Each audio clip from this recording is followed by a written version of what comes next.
welcome to Moonboard Beginners, a series where we break down the most repeated Moonboard benchmarks. Today we're looking at the most repeated V4, Chaos. It's certainly a step up from the problems I've previously covered, but there are some V3s that are harder than this, so don't be too intimidated by the grade. This problem starts off with a move to a thin diagonal pinch, moving up to a nice flat hold. From there, a solid drop knee into a good hold and a shoulder move outright. From there, I personally chuck a heel on the flat hold from earlier to reach a smallish hold, to then foot swap and bust out right, with a supporting foot to match the finish. So, let's break down each of these moves.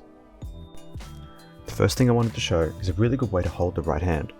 It's a bit of a strange hold, but you can really get your fingers over it by doing this. Also, the thumb catch will help stabilize you a little bit more. You can see I really sink my fingers into that hold every single time I grab it. So the first move here is a simple left drop knee to reach the thin pinch. From there, you want to step onto the higher row and use a subtle drop knee to reach the next hold. Try to really hold the tension so you don't cut the feet. Notice also how I catch the wide hold. I get my thumb underneath it so it's really locked in. This next move is a bit further than the others and requires a deep drop knee and strong flag to reach. You can cut loose, but it will make the next move quite challenging and greatly increase your chance to fall off. For the flag, I have my left foot on the yellow starting hold and the right flagging out wherever works for yourself to stabilize that movement. Using the foot positioning from the last move, the next sequence is quite simple. We just step the right onto the other starting hold, flag out left and reach out. You can drop knee for this move, but you can also say a bit square on if you so choose. As a side note, personally I find drop knees can be so useful taking the weight off your arms. By getting you closer into the wall, you will also reach further, which means you don't have to pull as hard. I find it also allows you to flag harder into the wall. The next move might be a potential crux for some people. There are a few options, and the one I favour mightn't be the most used. First though, I'll discuss a trap here that people often fall into in climbing more generally. It might be tempting to keep their foot low if you can reach the next hold, but now you're in a situation where you have to cut or do some heinous foot swap. This kind of move requires some immense tension, and if the hold you just grabbed isn't great, just like this situation, you'll most likely fall off.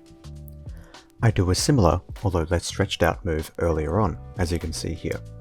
But to counteract this, I cut and immediately bring my foot into the wall. It's a bit easier to do this if you have two good holds, but you mightn't always have that option, and instead a higher foot is needed. To avoid this high tension situation, I opt for the high heel. I find I can really pull down on it easily to pull myself up with a bit of momentum to the next hold.